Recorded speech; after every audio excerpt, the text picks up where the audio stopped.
Yes, thank you, Chair. Thank you, Senator Moncion, and to the witnesses for appearing today and for your passion on this subject.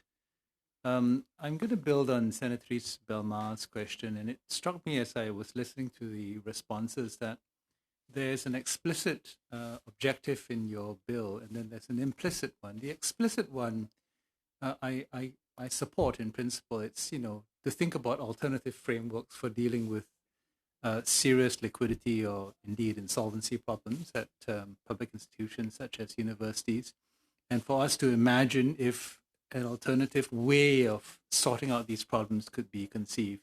That's okay. I don't know what that way is, but we can think about it.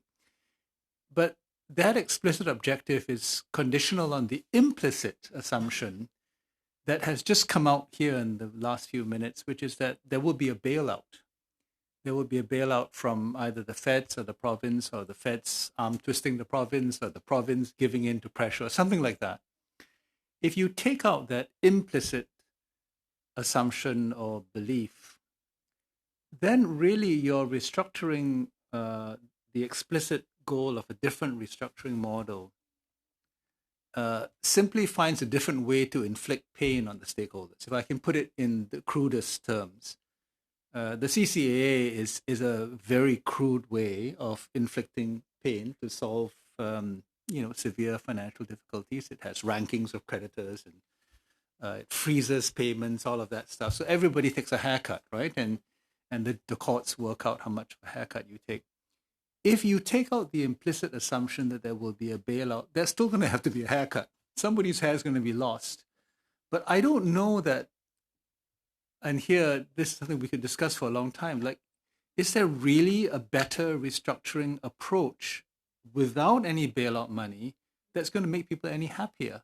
Or is this simply going to create more pain for the institution because it's going to be very difficult to negotiate with the School of Midwifery and the architecture people and the neighborhood where your university, all the other stakeholders, and that might in fact lead to the more rapid demise of the institution?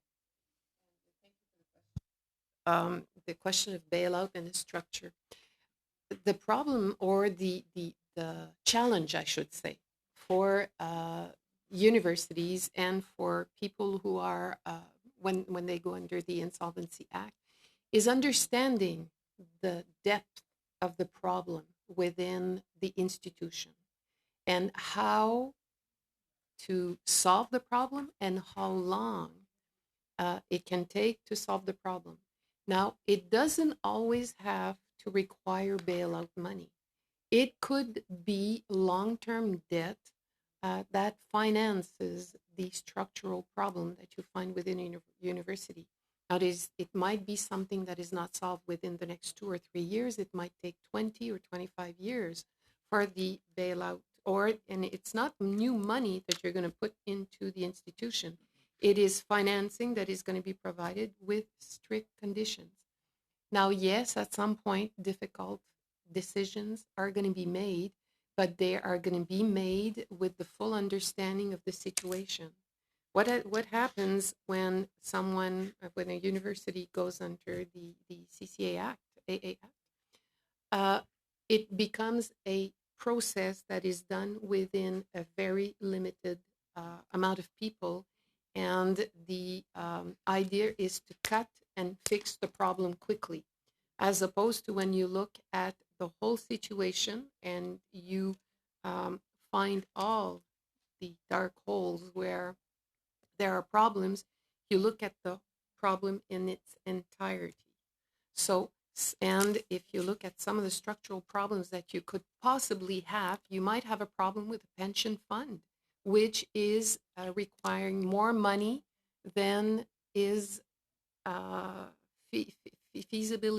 feasible in the long term. So you